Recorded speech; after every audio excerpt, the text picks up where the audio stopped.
नमस्कार, हिमाचल खबरनामा में आपका स्वागत है। मैं हूं कैलाश वर्मा। सबसे पहले नजर डालते हैं कुछ खास सुर्खियों पर।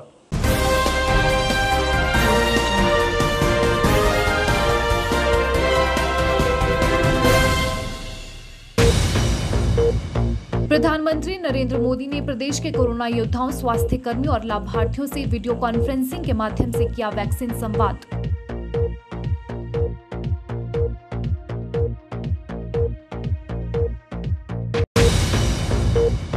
पैरालंपिक सिल्वर मेडल विजेता निषाद कुमार ने राज्यपाल और मुख्यमंत्री से की भेंट।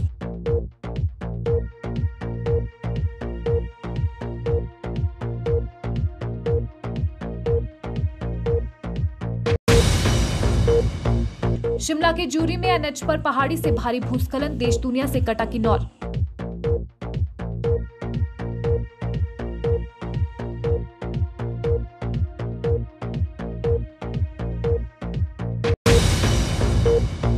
कांग्रेस ने आईजीएमसी के बाहर दिया धरना, सरबजीत सिंह बॉबी की लंगर सेवा को जारी रखने की प्रदेश सरकार से उठाई मांग।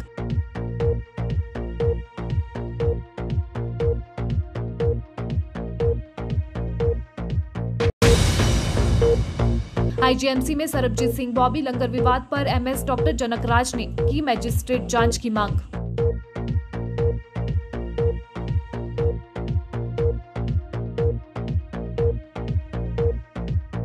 सुर्खियों के बाद अब खबरें विस्तार से। हिमाचल प्रदेश कोविड वैक्सीन की 100% पहली डोज लगाने वाला पहला राज्य बन गया है। हिमाचल की इस उपलब्धि को लेकर सोमवार को प्रधानमंत्री नरेंद्र मोदी ने वैक्सीन के लाभार्थियों और राज्य के स्वास्थ्य कर्मियों से वीडियो कॉन्फ्रेंसिंग के जरिए वर्चुअल संवाद किया और इस उपलब्धि के लिए प्रदेशवासियों को बधाई दी। इस मौके पर प्रधानमंत्री ने कोरोना योद्धाओं से बात भी की। हिमाचल प्रदेश में 18 साल से ऊपर 54,30,000 अनुमानित लाभार्थियों को वैक्सीन लगाई जानी थी, लेकिन हिमाचल ने 55,18,000 का लक्ष्य हासिल कर लिया है। इसमें प्रवासी मजदूर भी शामिल हैं। प्रधानमंत्री मोदी ने कहा कि देवी देवताओं के आशीर्वाद और स्वास्थ्य कर्मियों के टीम वर्क की वजह से हिमाचल ने यह उपलब्धि हासिल की है। प्रधानमंत्री नरेंद्र मोदी ने नई दिल्ली से वर्चुअल माध्यम द्वारा प्रदेश के कोरोना योद्धाओं और लाभार्थियों के साथ वैक्सीन संवाद के बाद प्रदेश की जनता को संबोधित किया। इस मौके पर मुख्यमंत्री जयराम ठाकुर पीटरहॉफ शिमला में आयोजित मुख्य कार्यक्रम में शामिल हुए। भाजपा के राष्ट्रीय अध्यक्ष और सांसद जगत प्रकाश नड्डा और केंद्रीय सूचना एवं प्रसारण मंत्री अनुराग सिंह ठाकुर नई दिल्ली से कार्यक्रम में शामिल हुए। प्रधानमंत्री नरेंद्र मोदी ने प्रदेश सरकार और प्रदेशवासियों को बधाई देते हुए कहा कि 100% पात्र लाभार्थियों को कोरोना वैक्सीन की पहली खुराक देने में हिमाचल प्रदेश चैंपियन बनकर सामने आए हैं। उन्होंने आशा व्यक्त की कि दूसरी खुराक का 100% लक्ष्य हासिल करने में भी हिमाचल प्रदेश प्रथम स्थान पर रहेगा। उन्होंने कहा कि प्रदेश ने यह लक्ष्य प्रदेश सरकार की कार्यकुशलता और जन जागरूकता के परिणाम स्वरूप हासिल किया है। उन्होंने वैक्सीनेशन अभियान को सफल बनाने में राज्य सरकार के प्रयासों की सराहना करते हुए कहा कि उन्होंने छोटी छोटी सुविधाओं के लिए जूझते हुए हिमाचल को देखा है और आज विकास की गाथा लिखने वाले हिमाचल को भी देख रहे हैं। उन्होंने कहा कि पात्र व्यक्तियों को कोविड-19 वैक्सीन की पहली डोज लगाने में हिमाचल देश भर में पहला राज्य बना है, जबकि दूसरी डोज के मामले में हिमाचल 1/3 आबादी को कवर कर चुका है। हिमाचल के इस कदम ने एहसास दिलाया है कि आत्मनिर्भर होना कितना जरूरी है। प्रधानमंत्री ने कहा कि प्रदेश ने संस्कृति को विज्ञान से जोड़ा है और वैक्सीनेशन लक्ष्य हासिल कर देश का भी आत्मविश्वास बढ़ाया है। उन्होंने कहा कि हिमाचल प्रदेश ने सिद्ध कर दिया है कि आस्था, शिक्षा और विज्ञान सब मिलकर बहुत बड़ा बदलाव ला सकते हैं। उन्होंने कहा कि भारत इस समय एक दिन में 1.25 करोड़ टीके लगाने का रिकॉर्ड बना रहा है। प्रधानमंत्री ने हिमाचल प्रदेश में कनेक्टिविटी बढ़ाने और विकास कार्यों में आधुनिक तकनीक के इस्तेमाल को बढ़ावा देने की बात कही। उन्होंने कहा कि ड्रोन हिमाचल के दुर्गम क्षेत्रों के लिए वरदान साबित हो सकता है और यह स्वास्थ्य से लेकर कृषि और बागवानी में महत्वपूर्ण भूमिका निभाएगा। इसके अतिरिक्त दुर्गम क्षेत्रों में जीवन रक्षक दवाएं और महत्वपूर्ण सामान आसानी से भेजने में भी इसका उपयोग किया जा सकता है। प्रधानमंत्री ने प्रदेश सरकार द्वारा चलाई जा रही विभिन्न कल्याणकारी योजनाओं और विकासात्मक कार्यक्रमों की भी सराहना की। प्रधानमंत्री ने जिला शिमला के डोडरा कवार नागरिक अस्पताल के डॉक्टर राहुल, जिला मंडी के थुनाग के दयाल सिंह, जिला कुल्लू के मलाना की आशा कार्यकर्ता निर्मला देवी, जिला हमीरपुर से निर्मला देवी, जिला ऊना से करमो देवी और लाहौल स्पीति से नवाग उपासक से संवाद किया।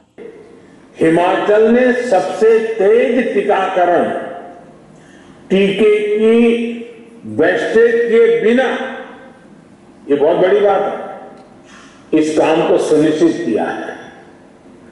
साथियों, कठिन भौगोलिक परिस्थितियों के साथ साथ जन संवाद और जन भागीदारी भी टीकाकरण की सफलता का बहुत बड़ा पहलू है।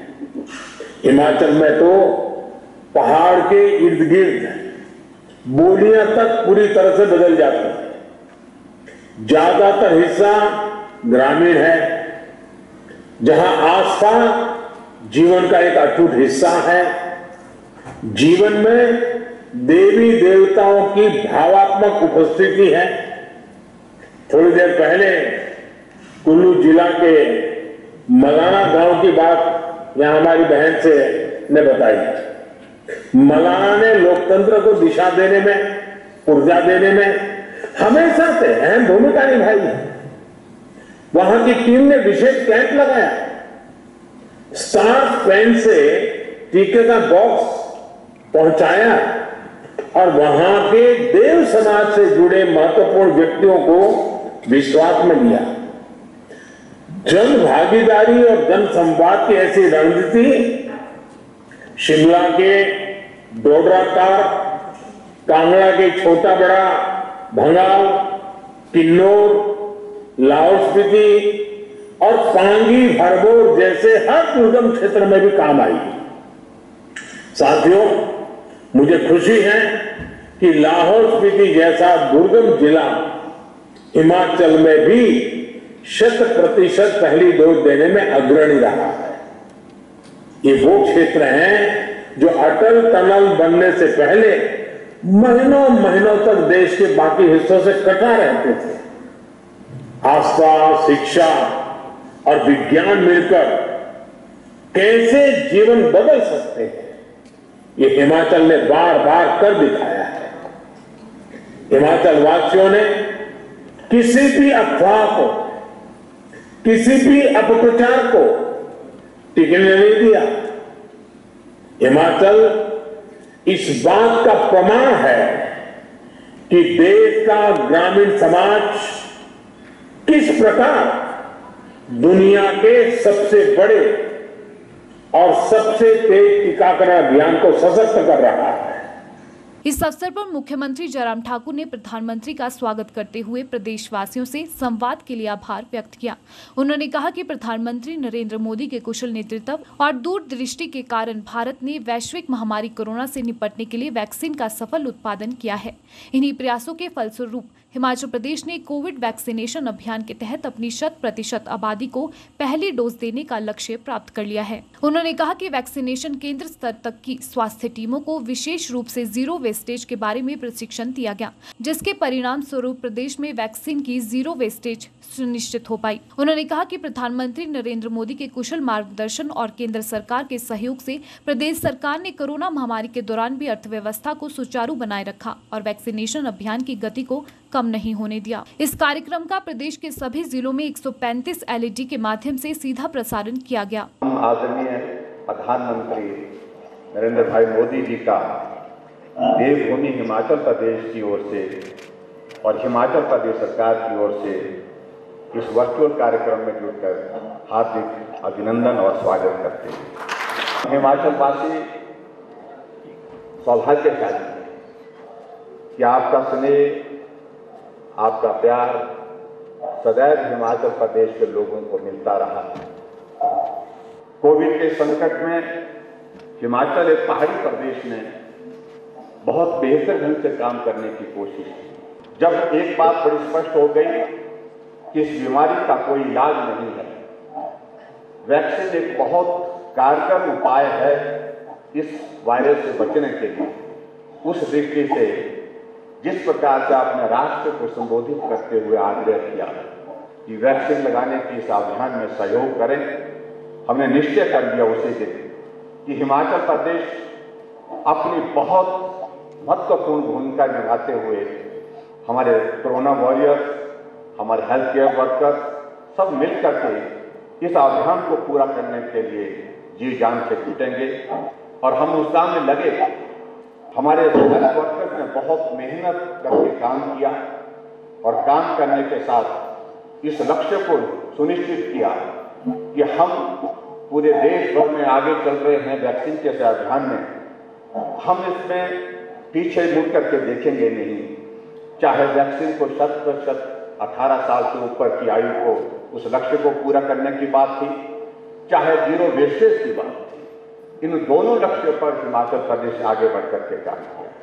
प्रदेश के साथ हमीरपुर जिला के मुख्यालय, उपमंडल व ब्लॉक स्तर पर भी प्रधानमंत्री संवाद कार्यक्रम का सीधा प्रसारण आयोजित किया गया, जिसमें लोगों ने बढ़ चढ़कर भाग लिया। जिला हमीरपुर में प्रधानमंत्री नरेंद्र मोदी के वैक्सीन संवाद कार्यक्रम को उपायुक्त कार्यालय, जिला के सभी उपमंडलाधिकारी कार्यालयों के अलावा विभिन्न पंचायतों में वीडियो कॉन्फ्रेंसिंग के माध्यम से जोड़ा गया।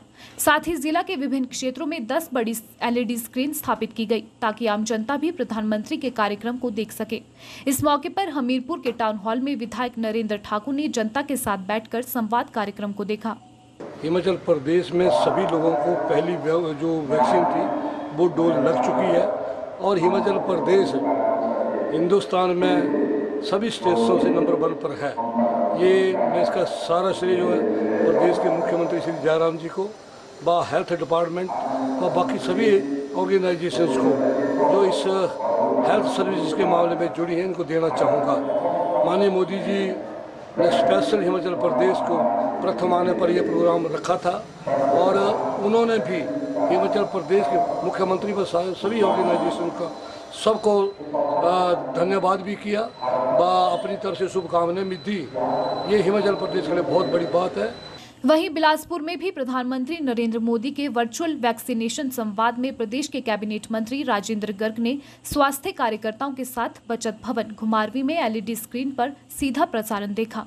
इस अवसर पर मंत्री राजेंद्र गर्ग ने कहा कि प्रदेश की जनता को कोरोना संक्रमण से बचने के लिए चलाए गए टीकाकरण अभियान के तहत एक रिकॉर्ड समय में 100% पहली डोज का लक्ष्य प्राप्त करना और प्रधानमंत्री नरेंद्र मोदी द्वारा स्वयं प्रदेश की जनता को बधाई देना किसी सौभाग्य से कम नहीं है। लिए स्वयं प्रधानमंत्री जी ने यहाँ की जनता को, यहाँ की सरकार को बधाई दी है और शुभकामनाएं दी है और ये हमारा सौभाग्य है हिमाचल का कि स्वयं प्रधानमंत्री जी ने हमारे लिए हिमाचल प्रदेश के लिए समय निकाला और आदरणीय प्रधानमंत्री ने जो अपेक्षाएं हिमाचल से व्यक्त की हैं, हिमाचल प्रदेश उन अपेक्षाओं पर खरा उतरेगा, ऐसा हमारा पूर्ण विश्वास है। वहीं सिरमौर जिला की 259 पंचायतों में भी प्रधानमंत्री नरेंद्र मोदी के वैक्सीनेशन संवाद का सीधा प्रसारण किया गया। वहीं सभी विधानसभा स्तर पर 2 बड़ी LED लगाकर भी PM संवाद कार्यक्रम का प्रसारण हुआ। इस दौरान भाजपा के वरिष्ठ नेता और नाहन विधानसभा क्षेत्र से विधायक डॉक्टर राजीव बिंदल ने कहा कि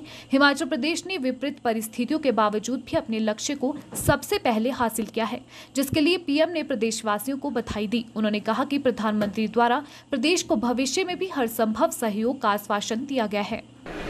जिस प्रकार से और विपरीत परिस्थितियों के अंदर हिमाचल प्रदेश ने अपने कोविड के अंदर वैक्सीन लगाने के टारगेट को अचीव किया, उसके लिए सरकार को, भारतीय जनता पार्टी की सरकार को, प्रशासन को, चिकित्सकों को, पैरामेडिकल को और पंचायती राज संस्थाओं को बहुत बहुत बधाई दी और हिमाचल को आगे बढ़ने के लिए हर प्रकार का सहयोग देने का वचन दिया। हम नरेंद्र भाई मोदी जी का बहुत बहुत आभार व्यक्त करते हैं, धन्यवाद करते हैं।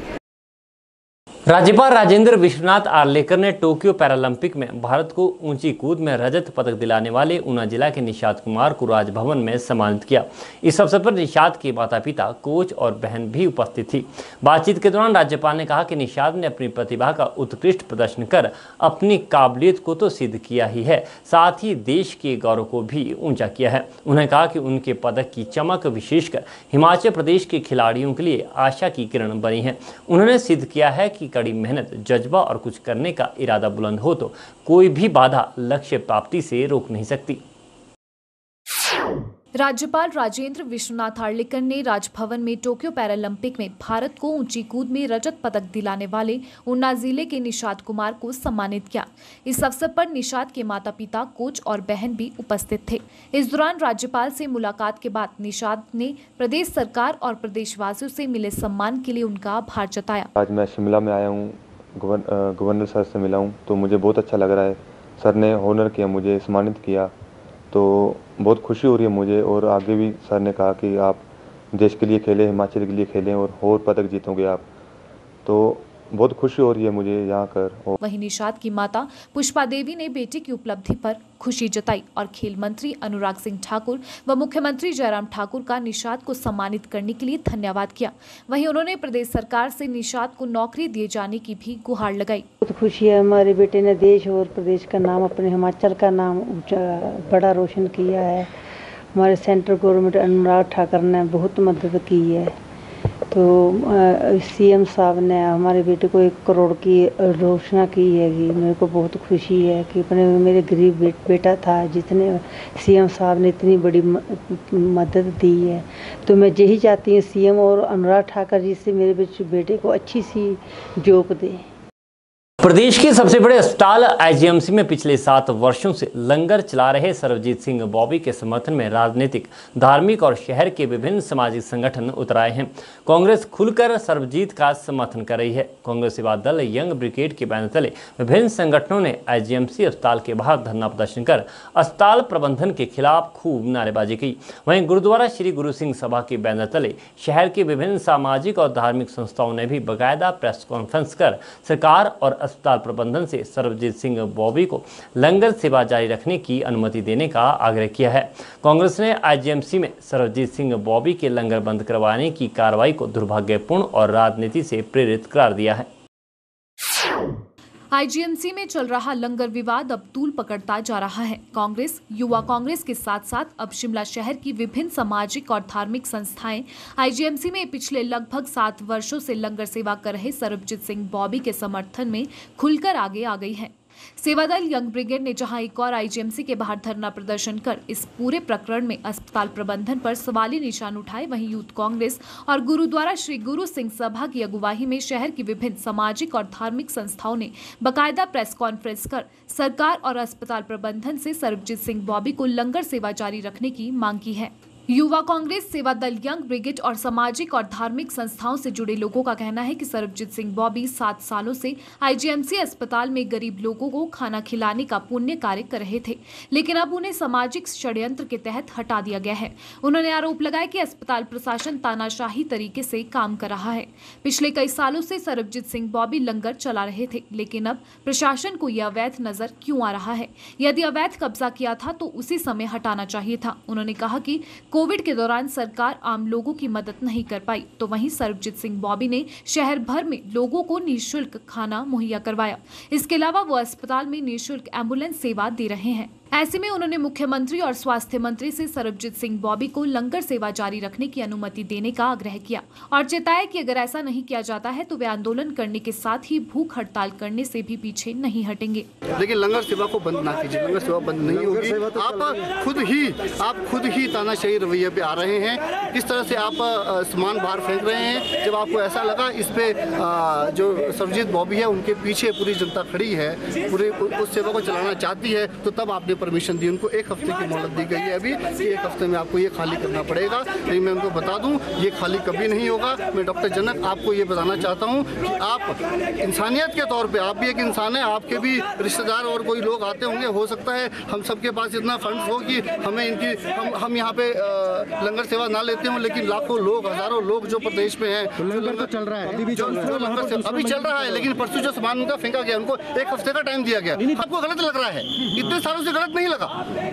वो भी कौन सी चीज? आप किस चीज में राजनीति कर रहे हो? एक जन सेवा के लिए आप राजनीति करो, जिस पर राजनीति आज की, खासकर आज की डेट में नहीं होनी चाहिए, जबकि हालत मेरी और आपकी जेब की बहुत पतली हुई पड़ी है। उस वक्त पे आपको राजनीति सूझ रही है, आज से पहले क्यों नहीं सूझी ये चीज?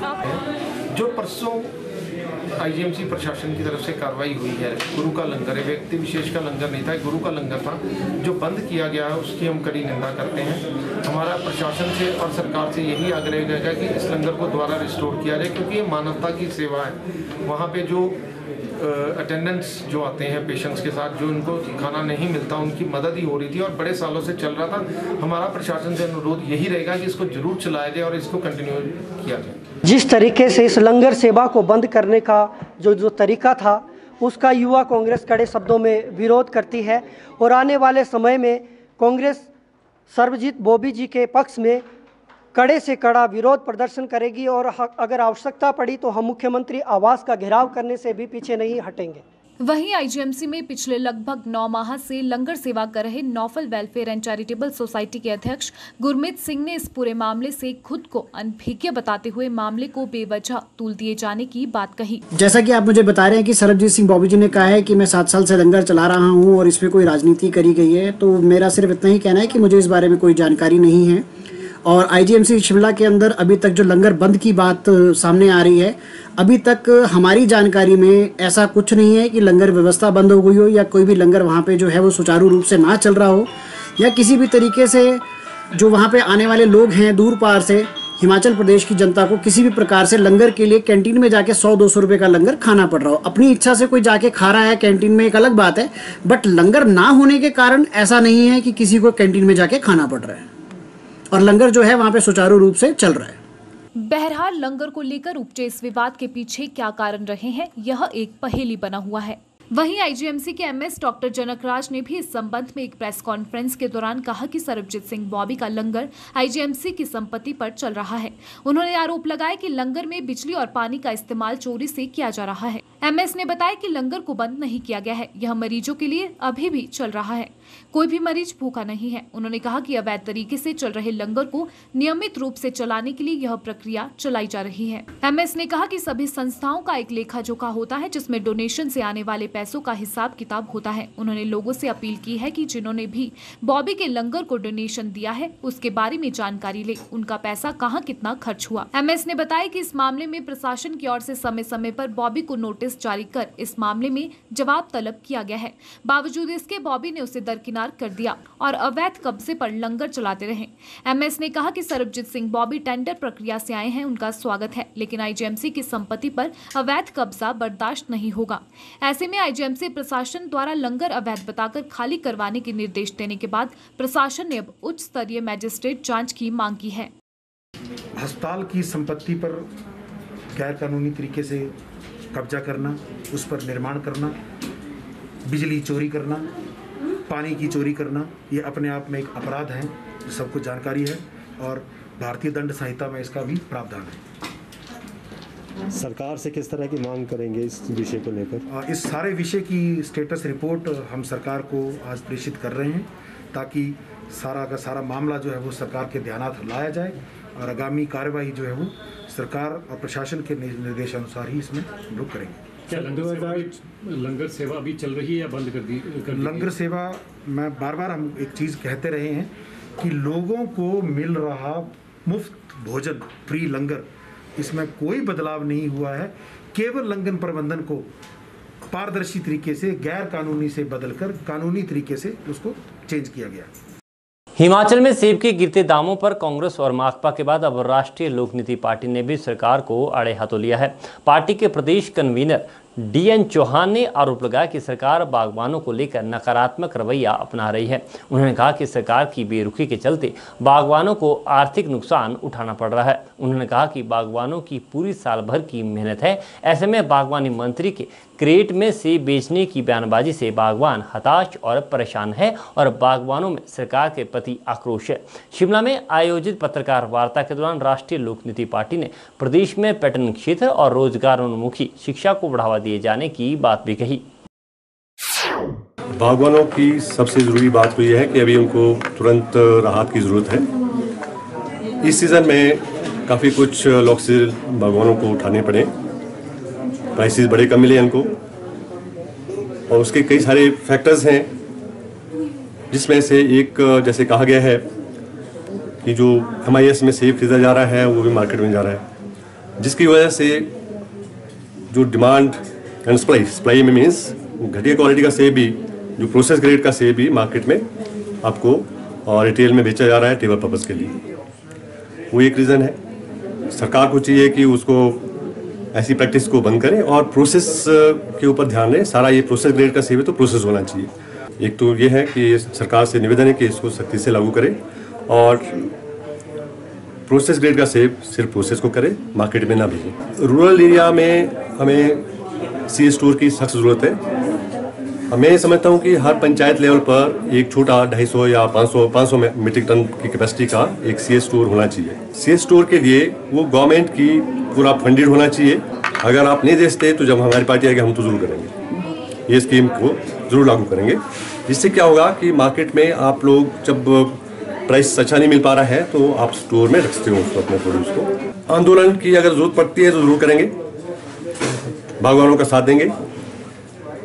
कई सारी एजेंसीज हैं बागवानों की, अच्छा है, मैं अप्रिशिएट भी करता हूं उनको कि उन लोगों ने कुछ इनिशिएटिव लिए अपने लेवल पर कि कई एफपीओज के तौर पर काम कर रहे हैं। और मेरा उनसे निवेदन भी है कि वो हर जगह, हर पंचायत लेवल पर एक कोऑपरेटिव मूवमेंट चलाए। तो ये रहेगा कि किसानों को कॉस्ट का डबल दाम कम से कम मिले। एग्रीकल्चर के अलावा हमारा रहेगा टूरिज्म पर। हिमाचल प्रदेश ऐसा राज्य है जहां एम्प्लॉयमेंट के लिए इंडस्ट्रीज आती हैं तो वहां पर हमारे लोग काम नहीं करते।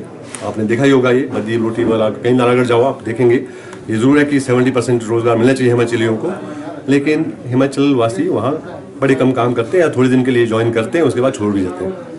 तो हम लोगों को ये देखना पड़ेगा कि टूरिज्म को अच्छे तरीके से, प्रोफेशनल तरीके से इसको डेवलप किया जाए। और इसके अलावा हम लोग हिमाचल को एजुकेशन हब के तौर पर भी यूज़ करते हैं। यहाँ का एनवायरनमेंट बहुत बढ़िया है। एजुकेशन इंस्टीट्यूशंस को दिल्ली के मुकाबले हम लोग स्किल ट्रेनिंग अभी भी होता है, खैर स्किल ट्रेनिंग होता है, लेकिन उसकी आउटपुट मुझे लगता है इतनी अच्छी नहीं है। और एम्प्लॉयबल स्किल्स देने की आवश्यकता है यूथ को। और चौथा है हमारा एजुकेशन सेक्टर। एजुकेशन सेक्टर को अच्छे तरीके से रिवैम्प करने की ज़रूरत है। उनकी नैतिकता के बारे में एजुकेशन होना चाहिए, उनको उनके शारीरिक प्रशिक्षण के बारे में होना चाहिए और उनको एम्प्लॉयबल स्किल्स देने शुरू करने चाहिए। हिमाचल प्रदेश में भूस्खलन की घटनाएं लगातार सामने आ रही है। किन्नौर के बाद अब रामपुर के ज्यूरी में नेशनल हाईवे 5 पर भूस्खलन होने से सड़क मार्ग बाधित हो गया है, जिस कारण जिला किन्नौर को जाने वाले लोगों की मुश्किलें बढ़ गई है। गनीमत ये रही कि भूस्खलन होने से किसी के हताहत होने की सूचना नहीं है। वहीं विशेषज्ञों की माने तो पहाड़ों पर अत्यधिक निर्माण से यह संतुलन बिगड़ा है। बरसात का मौसम खत्म होने को है, लेकिन हिमाचल में पहाड़ियों के दरकने का सिलसिला लगातार जारी है।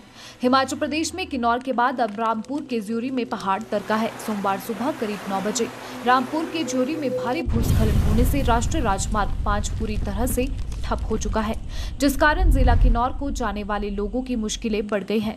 गनीमत ये रही कि भूस्खलन होने से किसी के हताहत होने की सूचना नहीं है, क्योंकि वहां पर पहले ही पुलिस जवानों को तैनात किया गया था। इस स्थान पर पिछले 2 दिनों से बार बार पत्थर गिर रहे थे, जिस पर एहतियात के तौर पर पुलिस की ड्यूटी लगाई गई थी।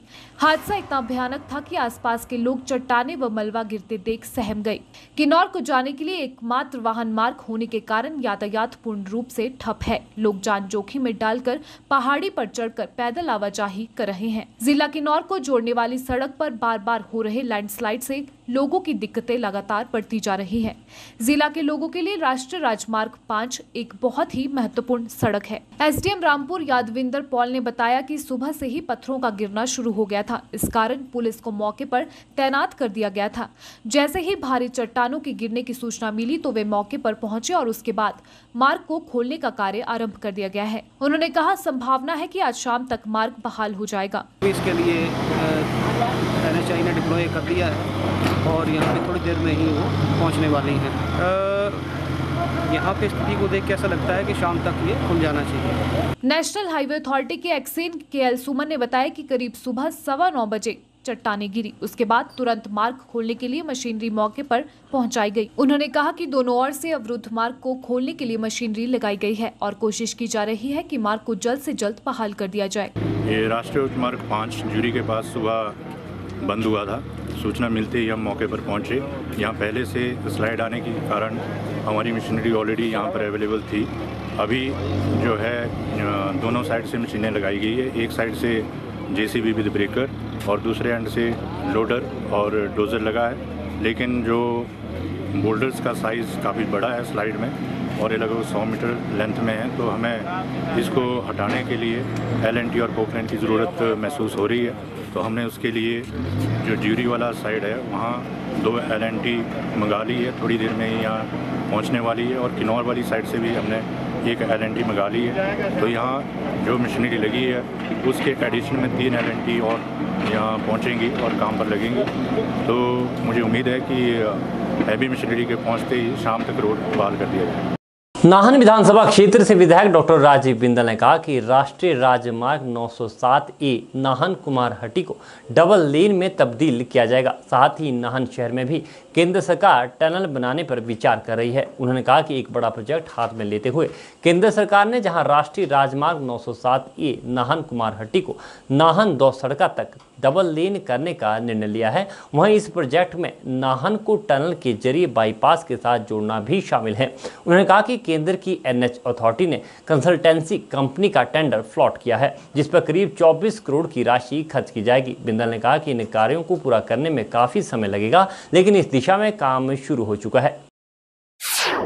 राष्ट्रीय राजमार्ग 907A नाहन कुमारहट्टी को डबल लेन में तब्दील किया जाएगा। साथ ही नाहन शहर में भी केंद्र सरकार टनल बनाने पर विचार कर रही है। यह बात नाहन विधानसभा क्षेत्र से विधायक डॉक्टर राजीव बिंदल ने कही। बिंदल ने यह भी कहा कि भारी बरसात के कारण सड़कों को जो नुकसान हुआ है, सरकार द्वारा उसे ठीक करने का कार्य किया जा रहा है। उन्होंने कहा कि नाहन कुमारहट्टी मार्ग पर 20 किलोमीटर की सड़क पर टायरिंग के अलावा सड़क के विस्तारीकरण का भी कार्य शुरू किया जा रहा है, जिस पर करीब 16 करोड़ की धनराशि खर्च होगी। उन्होंने कहा कि नाहन शहर में नगर परिषद द्वारा सड़कों के मुरम्मत कार्य पर 1 करोड़ 20 लाख की धनराशि खर्च की जाएगी। साथ ही यहां लोक निर्माण विभाग भी 20 लाख का बजट खर्च करेगा। बरसात के समय में भारी बरसात के कारण सड़कों को जो नुकसान हुआ है उसको ठीक करने का सिलसिला हमारी सरकार ने शुरू किया है। अनेक स्थानों के ऊपर बेहतरीन तरीके से हम इम्प्रूवमेंट के लिए आगे बढ़े हैं। आने वाले दिनों के अंदर कुम्हारहट्टी से लेकर के नाहन तक 20 किलोमीटर की सड़क की टारिंग का काम शुरू करने जा रहे हैं। अनुमानतः 16 करोड़ रुपया इस काम के ऊपर व्यय होगा, जिसके अंदर अनेक प्रकार के सुधार के काम शामिल हैं।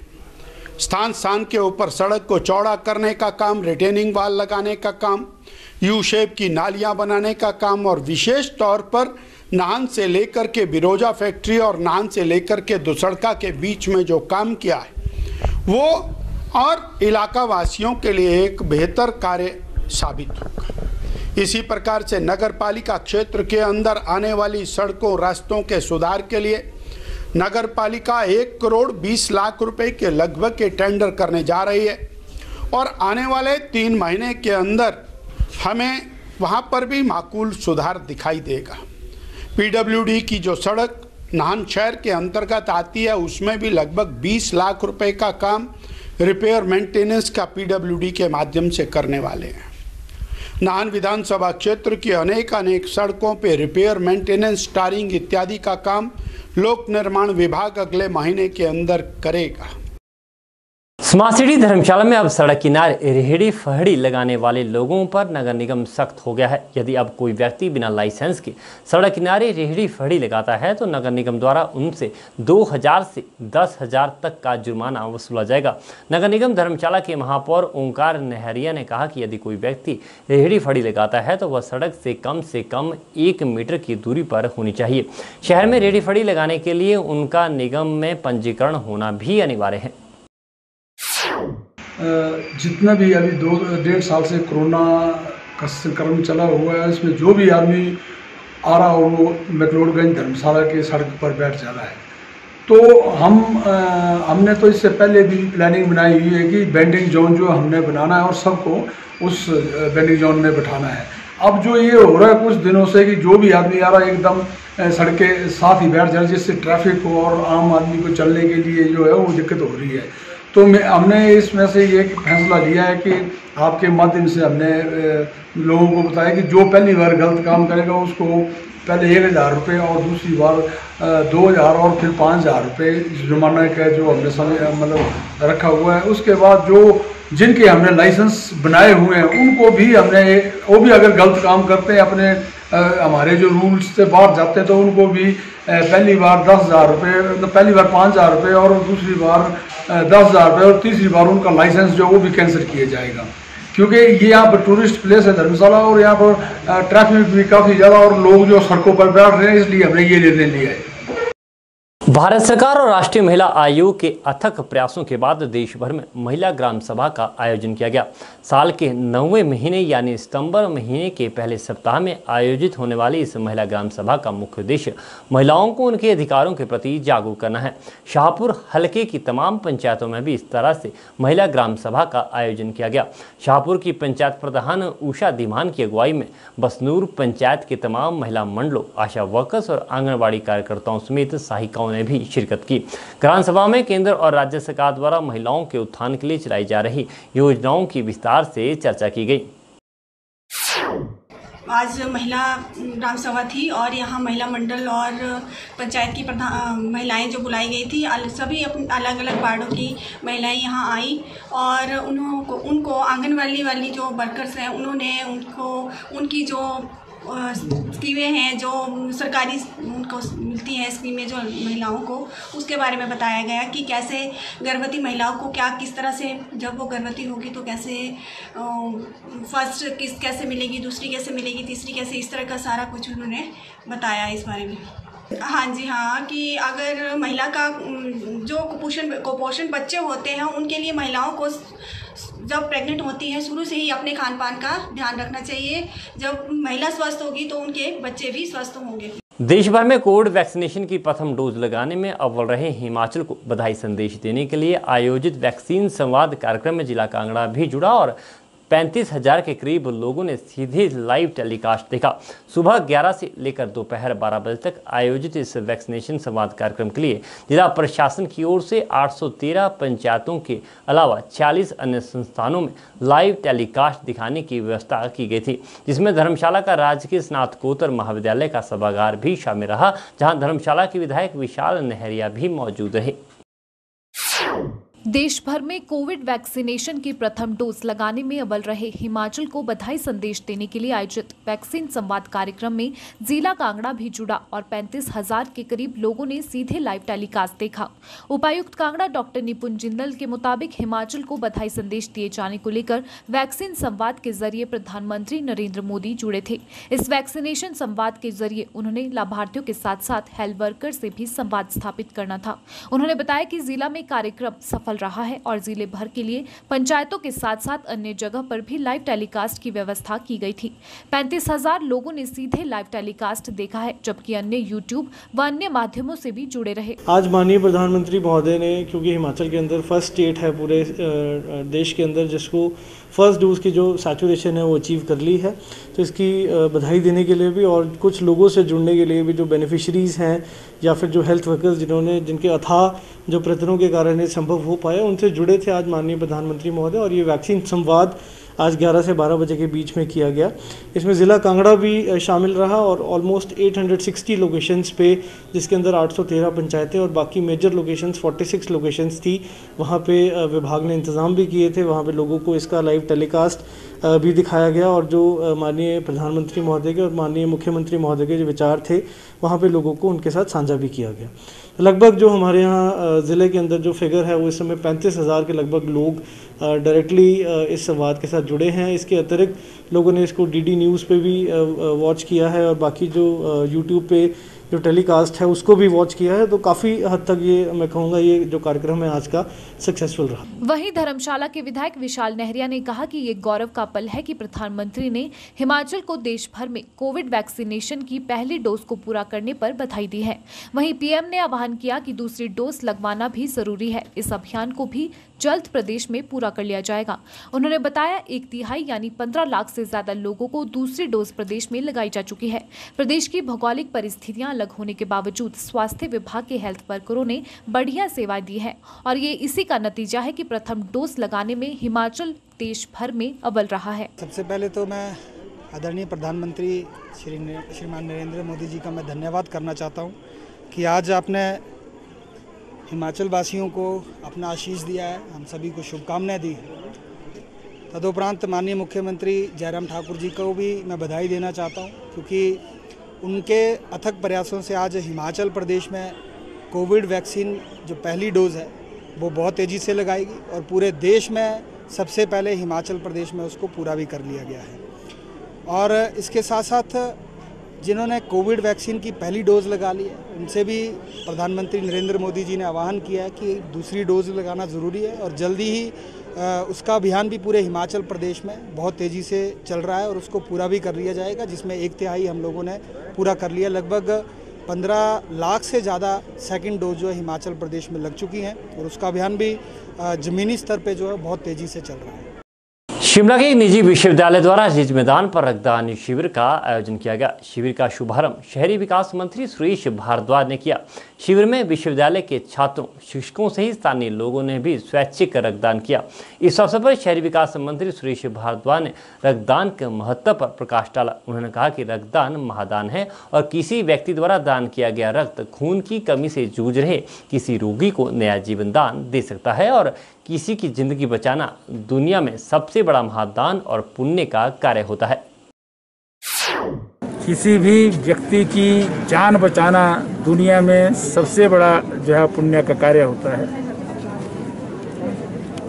बहुत बीमार हो जाता है कोई व्यक्ति अथवा एक्सीडेंट हो जाता है, रक्त की आवश्यकता पड़ती है उसकी जान बचाने के लिए, तो उसे जो है वो उस समय रक्त प्राप्त हो जाए तो वो जो है वो जिंदा रह सकता है। इसीलिए जो है वो रक्तदान को सबसे बड़ा दान कहा जाता है। हिमाचल प्रदेश देश भर में वॉलंटरी ब्लड डोनेशन के लिए जो है वो अग्रणी स्थान रखता है। यहाँ पर सारे का सारा जो खून एकत्रित किया जाता है वो ऐच्छिक आधार पर जो है वो किया जाता है। कोई इस प्रकार के जो है वो ब्लड खरीदने का या बेचने का जो है वो इस प्रकार का जो है यहाँ पर व्यवस्था नहीं होती है। और ब्लड जो है वो किसी कोई जान बचाने के लिए अगर कोई व्यक्ति देता है तो उससे उसमें जो है वो कोई कमी नहीं आती है। कई बार जो है लोग भ्रांतियाँ फैलाते हैं कि ब्लड देने से कमज़ोरी आ जाती है। असल में तो ब्लड अगर दिया जाता है तो उससे प्यूरिफिकेशन होती है ब्लड की और 3 महीने में जो है वो फिर से ब्लड जो है डोनेट करने के लिए जो है वो व्यक्ति तैयार हो जाता है। शिमला में ऐसे बहुत से ब्लड डोनर्स हैं जिन्होंने 100 से अधिक बार जो है वो अपना ब्लड जो है वो दिया है। तो ये खास करके ग्रामीण क्षेत्रों में जो है इस भ्रांति को जो है वो मीडिया जो है वो दूर कर सकता है कि खून से कोई कमज़ोरी नहीं आती है। खून देना बहुत अच्छा और पुण्य का कार्य है। आज हमने ब्लड डोनेशन कैंप लगाने का सोचा था क्योंकि कोविड-19 में ये देखा गया है कि बहुत मतलब खून की ज़रूरत है अस्पतालों में। तो हमारा ऐसा मानना है कि हम शायद 150 यूनिट ब्लड जो है डोनेट कर पाएंगे। तो बहुत हम इंथुजियाज़म से यहाँ पे आए हैं। और एक बात मैं बताना चाहूँगा कि AP गोल्ड शिमला यूनिवर्सिटी में लगभग 1740 बच्चों में किसी को भी कोरोना नहीं हुआ, एक ये बहुत पॉजिटिव पॉइंट है। और लगभग 200 हमारे टीचिंग और नॉन टीचिंग स्टाफ है, किसी को भी कोरोना नहीं हुआ है। तो अभी हमारा वर्क फ्रॉम होम जो है वो टीचिंग और लर्निंग चल रहा है और बच्चों की क्लासेज जो है हमारी 15 अगस्त से स्टार्ट हो गई हुई है। तो ये हमने एक फिलैंथ्रोपिक जो ये एक्टिविटी है इसका हमने इसलिए सोचा कि कोविड-19 का जो प्रेशर बहुत ज़्यादा लोगों के ऊपर पड़ा हुआ है और हम काफ़ी बच्चों के पेरेंट्स को भी, हमारी जो फैकल्टी है, हमारी जो मेंटर्स है वो जाके उनको काउंसिल करते हैं। और कई तरह से हम अपने लोकल जो पुजाली पंचायत है उसके अंदर हमने ऐसे कई प्रोग्राम्स हम कर रहे हैं कि लोगों को हम उसमें अपनी जो है सहायता दे रहे हैं। और अभी एक जो ये जो वैक्सीनेशन का एक कैंप हमने अपनी यूनिवर्सिटी के अंदर लगवाया था तो लगभग 250 लोगों को जो है हमने व्हीकल से लाए, उनको वापस छोड़ा, पूरी पंचायत के अंदर जो है उनकी हमने वैक्सीनेशन करवाई थी। तो इस तरह से उसी श्रृंखला में जो है ये कैंप भी हम लगा रहे हैं।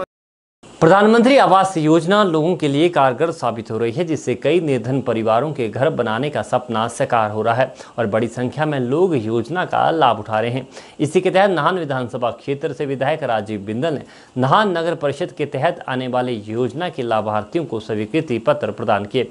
इस दौरान विधायक राजीव बिंदल ने कहा कि प्रधानमंत्री आवास योजना के तहत 63 लाभार्थियों को स्वीकृति पत्र प्रदान किए गए हैं। उन्होंने कहा कि ये सभी निर्धन लोग हैं जिनको देश की प्रधानमंत्री द्वारा आवास मुहैया करवाया जा रहा है। डॉक्टर बिंदल ने धनराशि मुहैया करवाने के लिए प्रधानमंत्री का आभार जताया।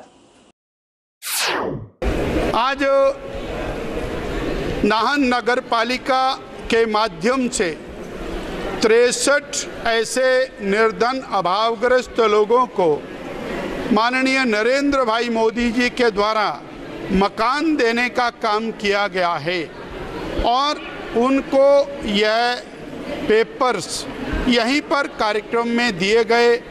नाहन के अत्यंत निर्धन भाई बहनों को हम बधाई देते हैं, नरेंद्र मोदी जी का धन्यवाद करते हैं और नाहन की नगर पालिका को बहुत शुभकामनाएं देते हैं।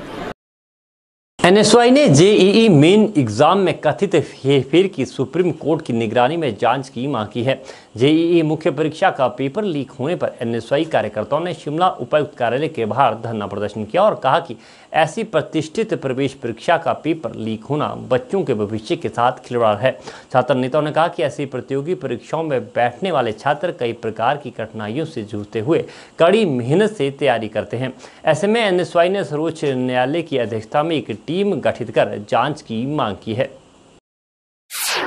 आज जो एनएसवाई जो है वो यहाँ डीसी ऑफिस के बाहर जो है वो धरना प्रदर्शन करने जा रही है, क्योंकि हम आज देश में देख रहे हैं कि जहाँ एक तरफ कोरोना में जो अभिभावक है या छात्र है वो आर्थिक और मानसिक रूप से वो जो प्रभावित हुए हैं, एक और दूसरी तरफ वही जो हम देखने को मिला अभी हाल में जो जेईई मेंस का जो एग्ज़ाम था उसमें जो घोटाले सामने आ रहे हैं, कहीं ना कहीं ये छात्रों के भविष्य के साथ जो है वो खिलवाड़ आज सरकार ये कर रही है। अभी हाल ही में जो है अगस्त और सितंबर में जेईई मेंस की जो वो परीक्षाएं हुई थी और उसमें जो एक घोटाला सामने देखने को मिला है, तो एनएसवाई जो है इसके विरोध प्रदर्शन में जो है आज यहाँ प्रोटेस्ट कर रही है। क्योंकि हम देखे पिछले कई सालों से, चाहे वो एसएससी हो, चाहे वो सीजीएल हो, चाहे ये all India medical pre test हो या फिर नीट और जेईई का एग्ज़ाम हो, उन सब के पेपर जो है वो लीक हो रहे हैं। और जो एनटीए जो एक नेशनल टेस्टिंग एजेंसी है जिसका गठन जो है वो नवंबर 2017 में जो है वो मोदी सरकार ने